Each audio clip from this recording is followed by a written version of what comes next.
This is Blake Temez with the Blake Temez podcast, where I speak as a Catholic layman to Catholic laymen about missional living, wisdom cultivation, and legacy building in service of Christ and his bride, the Church. Thanks for being here.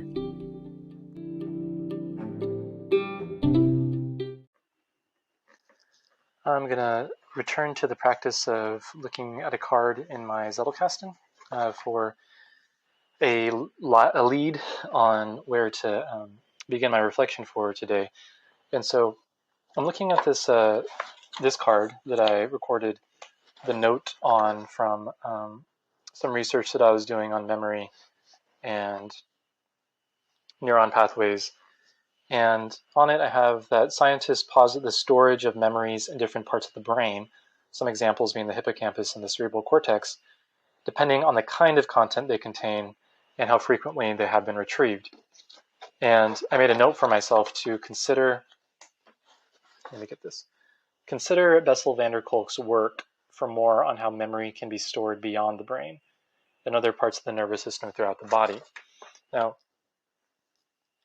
I've seen that this has an application to the ministry setting because it provides a rationale for various embodied practices being a feature of formation, whether that's for young people or for adults.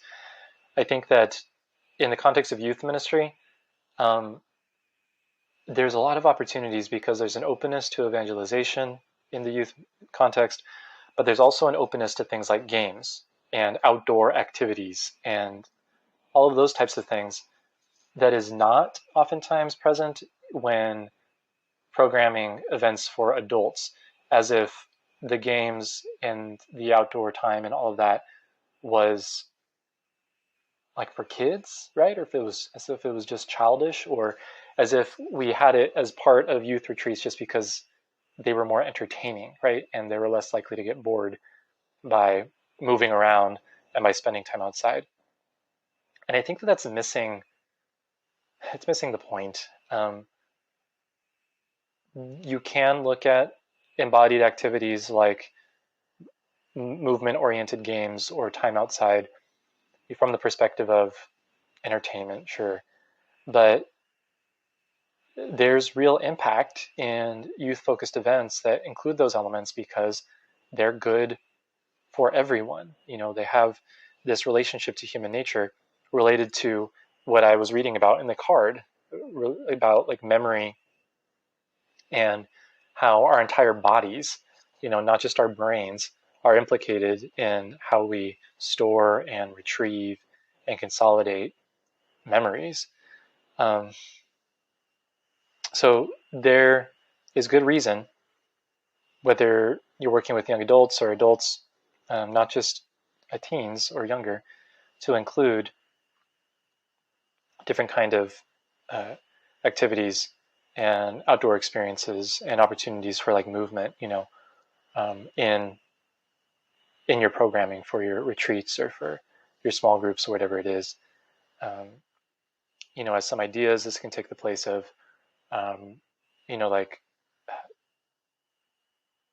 liturgical praxis, like the Divine Office, that does include opportunities for standing and kneeling and bowing and all of that, or more devotional type music, right?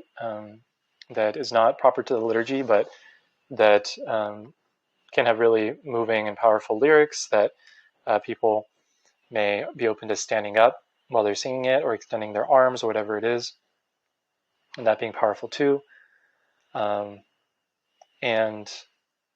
you know, incorporating stational activities, you know, where you're moving from like one outdoor station to another and pausing for different times of reflection, you know, like along a hike, right? And stopping at stations for different reflections and stuff like that.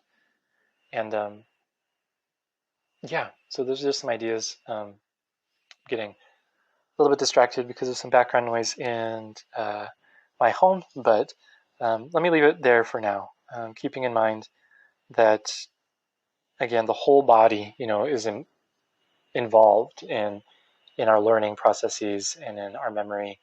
And so there's good reason to think creatively about how to incorporate bodily movement into formation for any age group. As always, thanks for your time and your attention, and God bless you in all your efforts. Peace.